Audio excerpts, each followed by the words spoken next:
UTM, kembali lagi bersama saya Nur Imamah di UTM Podcast, media informasi dan edukasi yang menghadirkan berbagai pembahasan terkait dunia kehidupan mahasiswa. 25 tahun sudah Universitas Trunojoyo Madura berdiri kokoh di bumi perjuangan Tanah Madura. Ini bukanlah perjalanan yang singkat, penuh sejarah. Banyak tawa, canda, dan tangis. Baik mahasiswa, dosen, maupun seluruh sivitas akademika yang sudah tumbuh bersama di Universitas Trunojoyo Madura hingga saat ini yang tentunya akan tumbuh berdaya dan berdampak nyata untuk kedepannya. Bicara terkait sejarah seperempat abad berdirinya Universitas Trunojoyo Madura, ini tentunya membutuhkan pembahasan yang cukup mendalam. Untuk itu di UTM Podcast kita kali ini, kami sudah bersama dengan orang nomor satu di Universitas Trunojoyo Madura, yakni rektor kita tercinta, yakni Profesor Dr. Safi SHMH. Salam hangat, salam semangat Prof. Terima kasih. Assalamualaikum warahmatullahi wabarakatuh. Baik, bagaimana Prof kabarnya hari ini? Alhamdulillah baik-baik. Oke, tetap semangat tentunya ya Prof ya. Ya apapun Ya, kondisinya harus tetap semangat ya. iya, kita harus kobarkan semangat ini tentunya juga untuk teman-teman UTM yang tentunya mungkin sudah menonton, sedang menonton podcast kita kali ini. Oke, Prof. Tema podcast kita kali ini adalah dari Madura untuk Indonesia, UTM jawaban dari doa masyarakat Madura. Nah, Prof ini kan merupakan salah satu saksi sejarah yang menyaksikan bahkan terlibat langsung dalam proses penegrian UTM pada saat itu.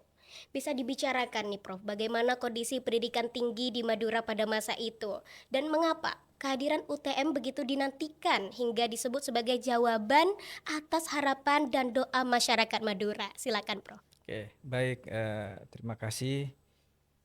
Mungkin sedikit saya koreksi ya. Jadi bukan saksi sejarah, tapi pelaku sejarah. Pelaku sejarah betul. Karena saat itu sebelum kampus ini bernama UTM, itu kan sudah ada namanya Unibang dengan status swasta dan kebetulan saya menjadi mahasiswanya. Oke. Ya, jadi saya menjadi mahasiswa Unibang angkatan tahun 1997. Nah, 1997. pada saat tahun 2021, saya kebetulan dipercaya menjadi presiden mahasiswa.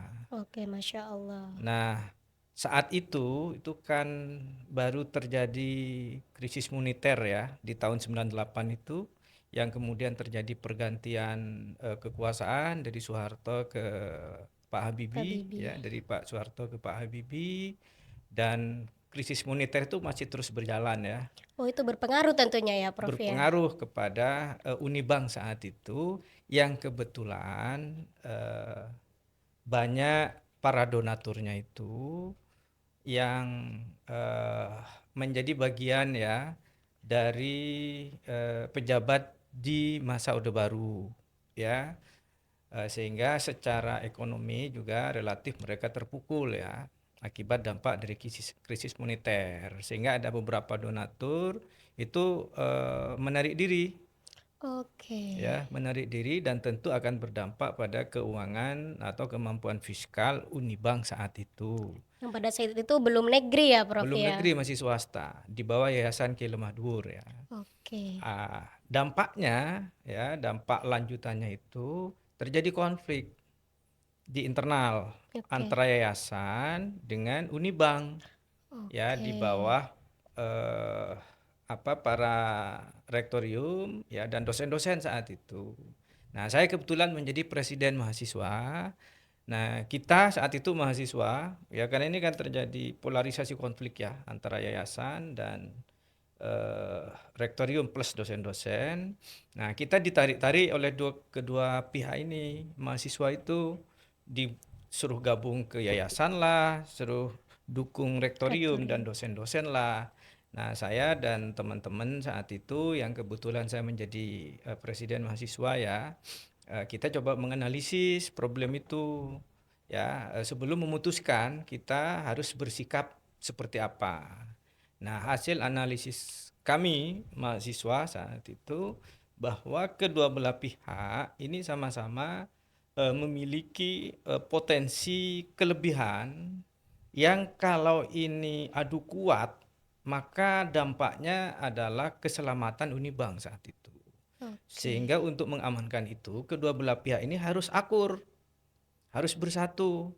Maka kami sebagai pimpinan kemahasiswaan saat itu sikapnya bukan Memihak. mendukung salah satu pihak, tapi kita ingin menjadi penengah, Betul, betul. ingin menjadi mediasi ya untuk mendamaikan para orang tua itu. Antara Ya, yayasan dengan rektorium antara tersebut. yayasan dengan direktorium plus dosen-dosen. Oke. Ya, tapi kan tidak mudah ya Iya, betul. untuk menyatukan mereka, apalagi mereka kan sudah para orang tua, orang-orang pinter lah. Siapa kita mahasiswa yang anak Betul, kecil betul, itu kan betul. begitu ya. Tapi karena kita kan terpanggil atas kecintaan terhadap alma mater, kita harus selamatkan ini. Maka sesulit apapun kita tetap harus berusaha ya untuk menyatukan, untuk mendamaikan. Alhamdulillah dalam waktu kurang lebih 8 bulan ya 8 bulan, wah. kedua belah pihak ini mau berdamai. Cukup panjang ya, Prof ya. Cukup panjang, 8 bulan. Cukup Sehingga panjang. waktu saya menjadi Presma itu relatif waktu habis untuk mengurusi ini. Ya, Oke. mengurusi konflik ya untuk menyatukan. Alhamdulillah akhirnya di Sekber mahasiswa kedua belah pihak itu bersepakat ya untuk menurunkan egonya masing-masing lah, kira-kira begitu, demi untuk menyelamatkan institusi saat itu namanya Universitas Bangkalan. Dan kemudian berlanjut pertemuan di Masjid Unibang saat itu, yang saat ini masih ada ya, walaupun Masjid lama disebutnya itu, Prof. masjid lama ya, saat ini sudah masjid lama karena kita sudah punya masjid baru, tapi kan masih ada dan masih kita pakai, Iya, walaupun betul. untuk sholat Jumat kita sudah pindah ke masjid baru, Iya, tapi betul. kan sholat jamaah juga masih ada di masjid yang lama. Nah, jadi berlanjut pertemuan di situ dan akhirnya kemudian bersepakat buat tim bersama. Ada ya wakil dari yayasan, ada wakil dari dosen-dosen ya, rektorium plus dosen-dosen, ada wakil dari mahasiswa. Jadi kita sebut namanya tim 3 saat itu. Oke. Dan kebetulan saya yang mewakili dari unsur mahasiswa yang masuk di tim itu. Satu-satunya jalan menyelamatkan saat itu yang menegrikan. Jadi menyerahkan seluruh aset Universitas Unibang saat itu kepada negara untuk dinegrikan. Alhamdulillah yayasan legowo. Ya, yayasan juga legowo selaku pemilik aset ya. Selaku pemilik aset ini kan luar biasa. Luar biasa Amal sekali. jariahnya para pengurus yayasan. Seluruh asetnya diserahkan kepada negara tanpa meminta kompensasi apapun. Wah, Demi Yayasan Kilemadu. untuk menyelamatkan Unibang secara kelembagaan, dan tentu yang lebih penting adalah demi untuk menyelamatkan para SDM yang tergabung di dalamnya ya, dan pendidikan masyarakat Indonesia khususnya masyarakat Madura. Wah, yang punya semangat dan cita-cita untuk melanjutkan ke pendidikan tinggi. Nah, salah satu referensi masyarakat Madura khususnya saat itu ke Unibang. oh seperti itu. Ya. Oke, ini Dan pelaku sejarah begitu ya, Prof ya, ya keren sehingga sekali. lebih pas bukan Iya, hanya saksi tapi tapi pelaku. juga pelaku sejarah yang menengahi antara yayasan tadi dengan rektorium seperti itu ya, Prof. Nah, Nah, dan ini akhirnya alhamdulillah tahun 2001 tepatnya tanggal 5 Juli terbitlah keputusan Presiden nomor 85 yang intinya mendirikan kampus negeri bernama Universitas Trunojoyo Madura yang merupakan hasil metamorfosis dan transformasi dari kampus sebelumnya yang bernama Universitas Bangkalan. Oke, jadi seperti itu. Pada saat 2001, 5 Juli, resmi menjadi Universitas Trunojoyo Madura yang sebelumnya hanya milik Bangkalan menjadi milik Madura seperti itu ya, Prof ya. Bukan cuma milik Madura, milik Indonesia. Milik Indonesia ya, benar. Kalau tagline dulu, berakar dari Madura berdampak untuk dunia bahkan ya, Prof ya. Betul. Oke. Selama 25 tahun terakhir ini, Prof, UTM kan telah berkembang menjadi salah satu perguruan tinggi yang bahkan sudah diperhitungkan di tingkat nasional. Menurut Prof, capaian strategis apa saja yang paling membanggakan Itu baik di bidang pendidikan, penelitian, dan pengabdian kepada masyarakat dan juga inovasinya seperti apa Prof? Bisa disampaikan? Oke, baik. Sebelum itu ya, perlu saya sampaikan dan ini mungkin bisa menjadi bahan refleksi kita semua bahwa ternyata tanpa kita duga dan kita rencanakan, UTM itu selalu mengalami siklus 20 tahunan. Oh, seperti apa itu Prof? Ya, jadi awalnya Unibank itu kan berdiri tahun 81. Ya. Unibank ya, dengan hanya ada saat itu baru satu fakultas, Oh yaitu iya. hukum, tahun Oke. 81. Berikutnya tahun 85 kalau nggak salah ya, itu berdiri dua fakultas lagi dan masing-masing satu prodi, ekonomi dan pertanian saat Oke. itu. Nah, itu kan tahun 81 ya. Setelah berusia 20 tahun, 2001 Oke. Berubahlah. bertransformasi menjadi kampus negeri. Ya, Betul. dari sebelumnya swasta. Jadi 20 tahun berikutnya jadi Menjadi negeri, negeri. ya. Dan 20 tahun berikutnya dari Satker, kampus negeri dengan status Satker itu bertransformasi menjadi BLU, ya, Badan Oh. Layanan Umum. Jadi seperti itu siklus 20 tahun Ya, itu ya Prof tanpa ya? tanpa kita rencanakan dan tanpa kita duga ya. Betul betul Nah, betul betul. termasuk ya juga saya ikut menjadi bagian dari yang mengalami siklus 20 tahunan itu. 2001 saya presiden mahasiswa, 20 tahun berikutnya Menjadi saya menjadi rektor rektor Universitas Universitas Trijaya Trijaya Madura. Madura. Wah, keren banget nih emang. Nah, cuma saya ke teman-teman, ke para pimpinan ya, baik mulai dari tingkat universitas sampai ke paling bawah ya, eh, apa program studi ya, koordinator prodi, termasuk pimpinan lab semualah, semua jajaran. Ke depan kita untuk bisa lebih maju, jangan nunggu 20 tahun. Benar benar benar benar benar. Jangan nunggu 20 tahun. Buktinya Jadi sekarang sudah ada fakultas kedokteran itu, Nah, Prof. itulah. Jadi kita ini bahan refleksi, sebelumnya kita selalu mengalami siklus 20 tahunan, tapi jangan kita tergantung kepada ini. Benar Untuk benar. maju jangan nunggu 20 tahun 20 lagi tahun katanya. lagi.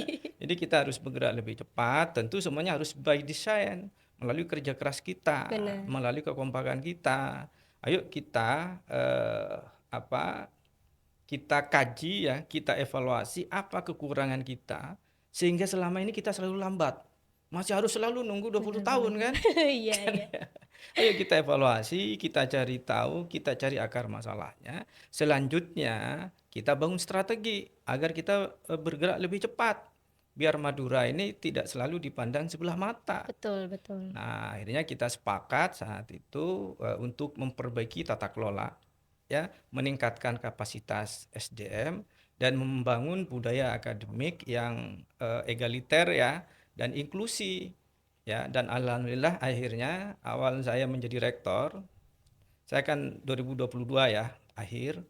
Nah, alhamdulillah di semester pertama sudah bisa mentransformasi dari Satker menjadi BLU. Wow. Tepatnya bulan Mei tahun eh, 2003. Ya, jadi Oke. UTM ini yang awalnya Satker selama 20 tahun lebih sedikit ya menjadi BLU. Nah, Wah, dengan perubahan status ya, dengan transformasi dari Satker menjadi BLU, nah itu kan membuat gerak kita semakin lincah betul ya, betul. karena kita memiliki keleluasaan, fleksibilitas dalam pengelolaan keuangan. Dan alhamdulillah eh, dampaknya ya terhadap percepatan peningkatan capaian-capaian itu luar biasa lah, harus kita syukuri. Walaupun tentu Betul. kalau dibanding kampus-kampus besar ya kita masih harus banyak belajar, kita harus banyak mencontoh ya biar kita lebih maju lagi. Tapi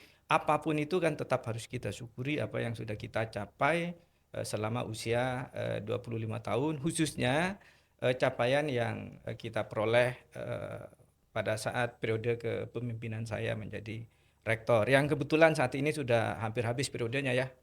Ya, bulan Betul. Desember sudah habis periode saya. Dan semoga siapapun nanti yang melanjutkan terus bisa dilanjutkan sehingga UTM menjadi kampus yang semakin maju, semakin bermanfaat dan barokah, melahirkan kebaikan-kebaikan bagi semesta ya, khususnya bagi masyarakat Madura itu. Nah, Ya. sehingga akhirnya alhamdulillah ya, kemudian capaian akreditasi kita baik prodi maupun institusi itu juga terus meningkat. Di program-program studi sudah awalnya waktu saya jadi rektor masih baru 3 yang unggul, bahkan masih ada 3 yang baik ya atau C. Nah, sekarang alhamdulillah yang C sudah tidak ada dan yang unggul sudah ada 14 program studi. Selain itu ada 7 program studi yang terakreditasi internasional. Hibah itu Sisanya ya. baik sekali ya. Nah, selain itu juga alhamdulillah institusinya ya akreditasi institusi juga melompat ke akreditasi unggul dan kita menjadi kampus pertama di Madura yang akreditasi institusinya terakreditasi unggul. Kalau di tingkat Wow. nasional kita menjadi kampus yang ke-123 yang mendapatkan rekognisi berupa akreditasi unggul dari BAN PT ya. Oke, Jadi wah. jadi itu, Mbak. Selain tentu juga kita sekarang sedang eh, mengejar ya mulai tahun 2025 untuk mendirikan program studi baru Oh iya, ya. betul. Dan alhamdulillah sekarang kita program studi sudah ada 48. Dari awal saya jadi rektor 33. Sekarang sudah ada 48, berarti ada 15 ya. Betul. 15 tambahan program studi baru dan yang paling membanggakan ya yang membanggakan bagi kita semua, kita jenjangnya sudah lengkap nih. Oke, Ya, mulai termasuk dari diploma, diploma S1, satu. S2, S3. Nah, semuanya Oke. kita sudah punya dan lebih dari itu kita juga sudah memiliki fakultas terberat mendirikannya yang Betul dihadapi betul oleh betul betul. masing-masing kampus yaitu Fakultas Kedokteran. Kedokteran. Ini menjadi pelopor juga ya Prof. Menjadi satu-satunya fakultas kedokteran di Madura yang Ya, berdiri betul, gitu. betul, Pak. Ya, dan itu tentu berkat kerjasama ya semua pihak termasuk kekompakan dan doa-doa kita semua lah, termasuk doa-doa para sesepuh, para tokoh-tokoh, para eh, semua lapisan masyarakat, khususnya masyarakat Madura. Wah, luar biasa sekali rektor kita ini. Dari dulu Presma hingga akhirnya menjadi rektor 20 tahun, 20 tahun siklusnya seperti itu dan hingga mendirikan program studi 15 ya Prof ya sejak panjenengan Sampai saat ini 15 15 sejak program studi panjenengan. baru yang sudah Iya. terbit ya. Mm-mm. Karena kan dari 33 sekarang udah Jadi 48. Tapi 48. kita targetkan di 2026 ini ya Oke. ada tambahan prodi baru sehingga nanti insya Allah kalau semuanya lancar ya genap di angka 56. Insya Allah di tahun ini. Wah, oke. Ya, insya Allah di Masih tahun terus ini. dikejar begitu Ya ya Prof masih ya? masih proses, sudah proses semua. Oh, sudah Sudah proses. proses semua. Oke, Ya, wow. bahkan ada yang tinggal nunggu terbitnya izin, ada yang sedang proses evaluasi oleh para evaluator, ada yang sedang proses pengajuan dokumen. Ya, Oke. sehingga kurang lebih insya Allah di angka 56 program studi baru. Nah, ini kita lakukan semata-mata ya untuk menyiapkan menu menyiapkan menu pendidikan kepada masyarakat Indonesia dan bahkan masyarakat internasional ya, tapi khususnya kepada masyarakat Madura. Bahwa nggak perlu lagi jauh-jauh kalau mau studi lanjut ke diploma S1, S2 maupun Benar S3. benar Di benar. sini semuanya Di ada sini semua begitu. sudah Nah, itu maksudnya ada. begitu. Jadi Oke. yang mau misalnya menjadi engineer, kita punya teknik. Yang mau menjadi dokter, kita punya fakultas Kelas kedokteran. kedokteran. Yang mau menjadi guru, kita punya FKIP.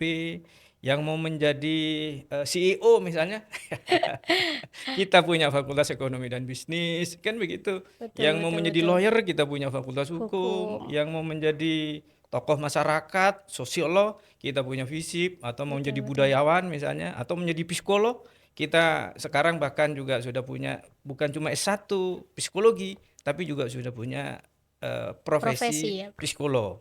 Ya, yang mau menjadi ulama, ustadz atau guru-guru keislaman kita punya fakultas Benar benar ada fakultas keislaman keislaman. begitu. Dan terus kita kembangkan ini. Ya, sehingga harapannya nanti semua yang dibutuhkan oleh masyarakat di Universitas Trunjo Madura itu ada gitu. Dan tentu dengan jaminan mutu yang harus berkualitas. Jadi bukan Betul. cuma banyak, Tapi tapi juga juga harus harus berkualitas. berkualitas. Sehingga Perlu itu benar-benar penting. betul, sehingga benar-benar bisa meluluskan ya, bisa melahirkan lulusan-lulusan yang yang mencerahkan ya, yang memberdayakan, nah termasuk yang membahagiakan ya, Betul. yang memberikan manfaat lah kepada masyarakat bangsa dan negara.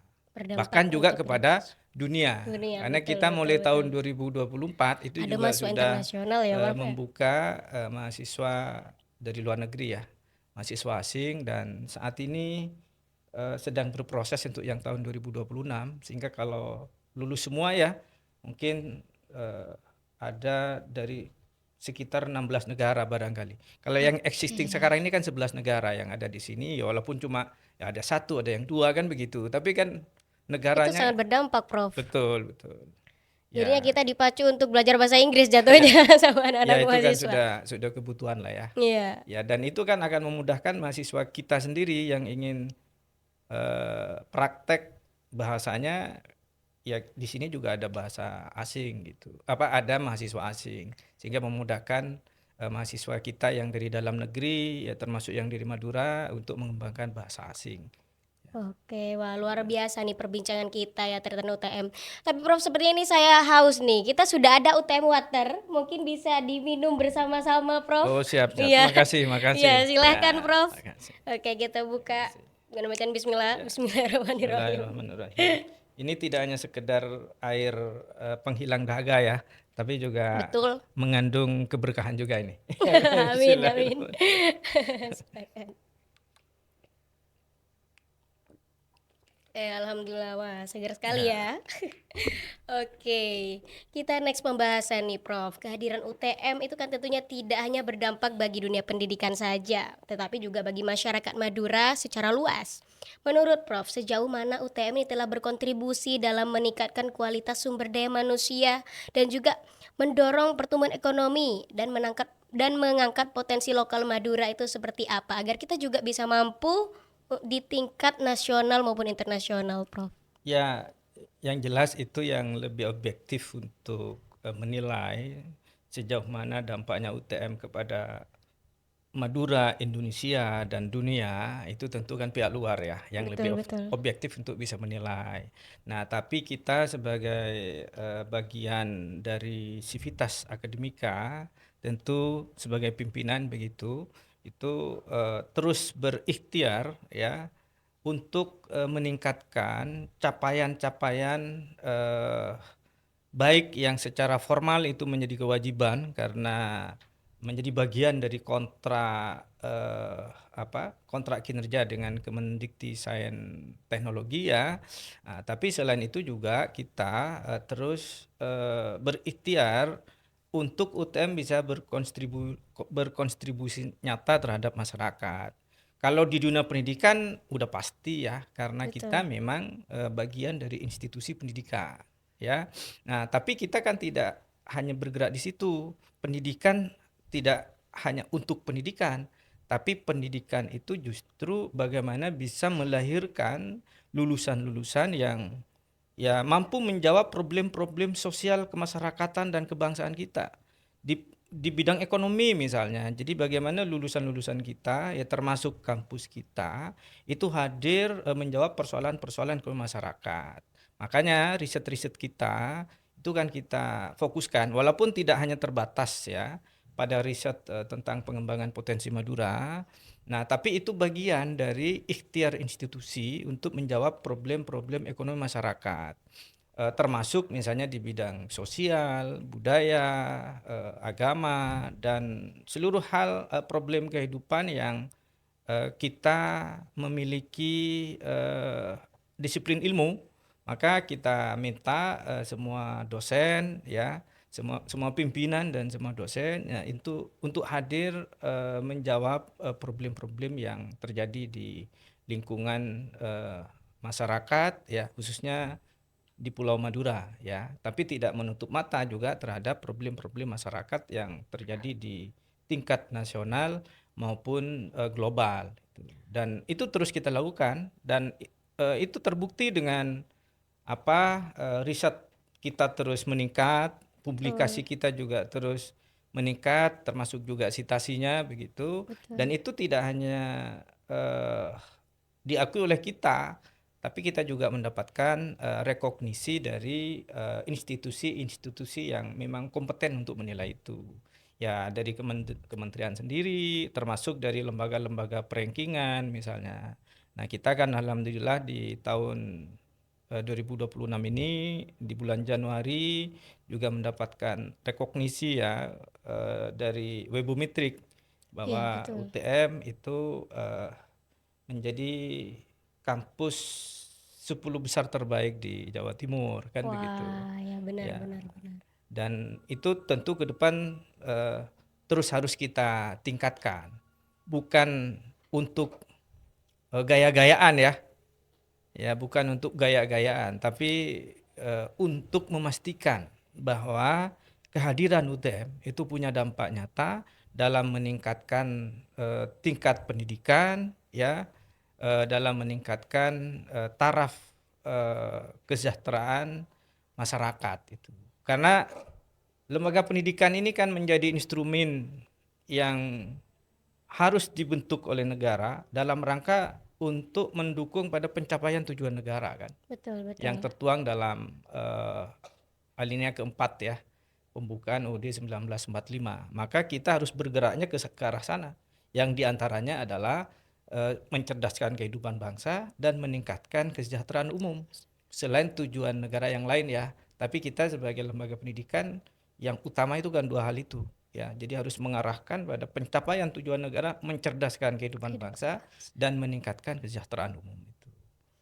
Dan Oke. kita komitmen terus untuk melakukan kerja-kerja pencapaian tujuan negara itu. Salah satu bentuk kontribusinya seperti pengabdian masyarakat yang dilakukan oleh mahasiswa itu tentunya Ya, ya Prof ya ya. betul. Oke, Ya, seperti waktu itu di Aceh itu pembuatan apa Prof? Bata itu ya Prof ya. ya. Jadi memanfaatkan lumpur Mm-mm. untuk punya nilai ekonomi menjadi bahan baku bangunan. Ya, Ya, jadi batu bata. Itu dari lumpur itu. dari Nah, lumpur. termasuk juga kita menghibahkan alat hasil riset inovasi teman-teman dosen teknik ya, yang berupa penjernih air. Jadi air-air Oke, keruh iya ya. yang karena lumpur itu, nah itu bisa Diolah dimanfaatkan untuk menjadi air menjadi air bersih ya Prof bersih, ya. baik untuk kebutuhan mandi maupun untuk kebutuhan minum. Itu. Dan yang lainnya juga banyak ya. Betul betul, Ya, dan itu merupakan salah satu bentuk tadi mencerdaskan kehidupan bangsa ya. seperti itu. Dan meningkatkan Oke, kesejahteraan umum. Ya. oke, betul betul. Baik nih Prof, ternyata kita sudah ada di penghujung perbincangan nih Oke. Prof.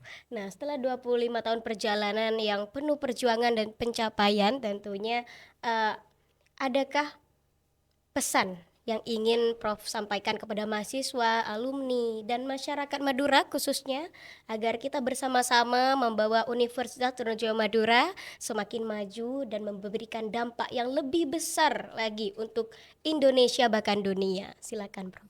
Ya, untuk sivitas akademika mulai dari pimpinan, dosen, tendik dan mahasiswa, tentu saya berharap ya, ayo kita terus menjaga kerukunan, menjaga kekompakan, bahu membahu ya, untuk terus menaikkan dan meningkatkan eh, capaian institusi kita, ya kampus kita tercinta, Universitas Trunojoyo Madura, dan jangan lupa ya ikhtiar dan usaha itu selain kerja-kerja fisik dan intelektual, tidak kalah pentingnya juga adalah kerja keras, kerja-kerja spiritual kita. Betul, betul. Artinya dalam setiap panjatan doa kita kepada Yang Maha Kuasa, jangan lupa selipkan nama Universitas Trunojoyo Madura agar UTM selalu menjadi kampus yang diridhoi oleh Allah Subhanahu wa taala, sehingga selalu mengalirkan manfaat,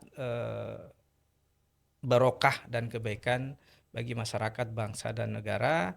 Nah, bagi masyarakat Madura pada umumnya dan masyarakat Indonesia ya, eh, di usia yang ke-25 tahun ini, mohon dukungan dan doanya ya agar UTM selalu menjadi kampus yang diberkati dan diridhoi oleh Allah Subhanahu wa taala dan menjadi kampus yang selalu hadir di tengah-tengah masyarakat untuk bersama-sama menyelesaikan problem-problem sosial kemasyarakatan.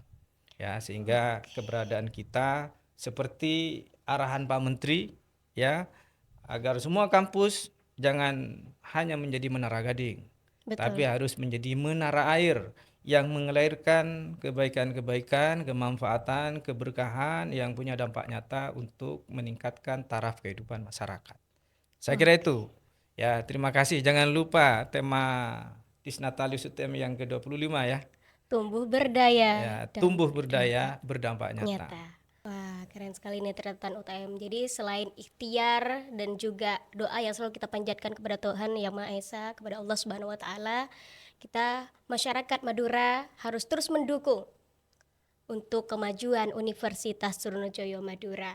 Catatan UTM dari perbincangan kita bersama rektor kita tercinta, kita belajar bahwa lahir dan berkembangnya Universitas Trunojoyo Madura ini bukanlah sebuah proses yang instan. Ini merupakan sebuah proses yang sangat panjang.